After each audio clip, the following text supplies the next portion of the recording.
یہ جو ڈرامہ ہوا ہے الیکشن نہیں ڈرامہ ہوا ہے، جس ڈرامے کے نتیجے میں اسٹیبلشمنٹ کے تو روزگار تھے، کاروبار تھے، فوجی کارن فلیکس، عسکری سیمنٹ، کچھ اور چیزیں، کوئی چوئنگ گم ٹافی بھی بناتے ہیں۔ ابھی نیا روزگار ان کو مل گیا جی، عسکری پارلیمان، عسکری حکومتیں۔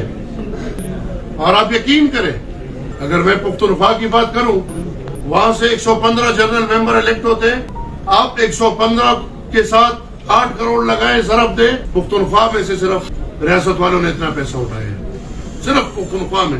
بہترین روزگار ہے، اس سے اچھا روزگار اور کیا ہو سکتا؟ تو لہٰذا اب روزگاروں میں 147واں اور 48واں روزگار آ گیا، عسکری پارلیمنٹ اور عسکری حکومتیں۔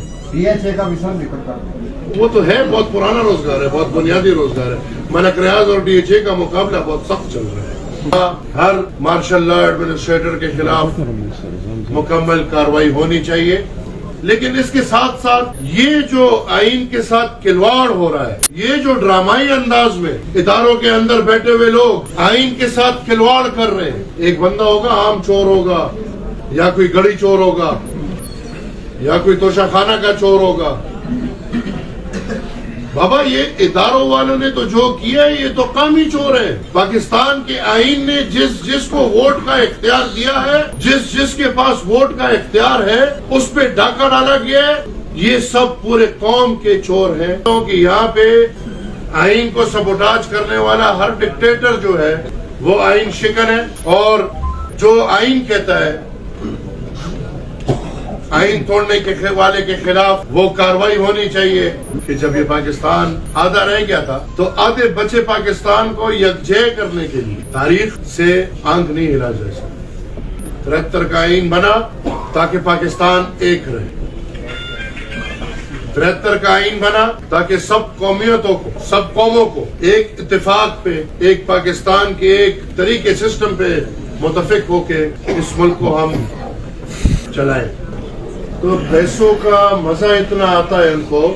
پشاور میں ایک حلقے پہ ایک امیدوار کے 2000 ووٹ کو کچھ کروڑ روپے کے عوض 22,000 بنا کے اس کو جتا دیا جاتا ہے۔ ایک ممبر کے 38,000 کے آگے ایک لکھ کے 38,000 سے اس کو 1,38,000 کر کے اس کو جتا دیا جاتا ہے۔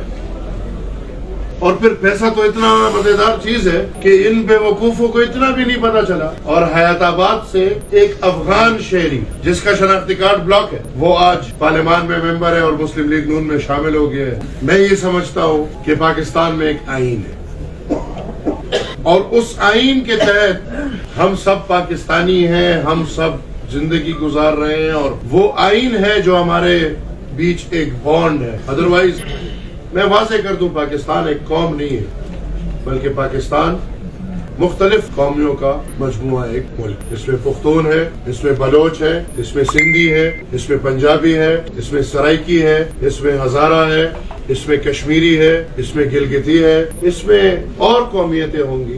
ان سب قومیتوں پہ بنا ہوا ایک ملک ہے، جس ملک کا نام پاکستان ہے۔ اور یاد رہے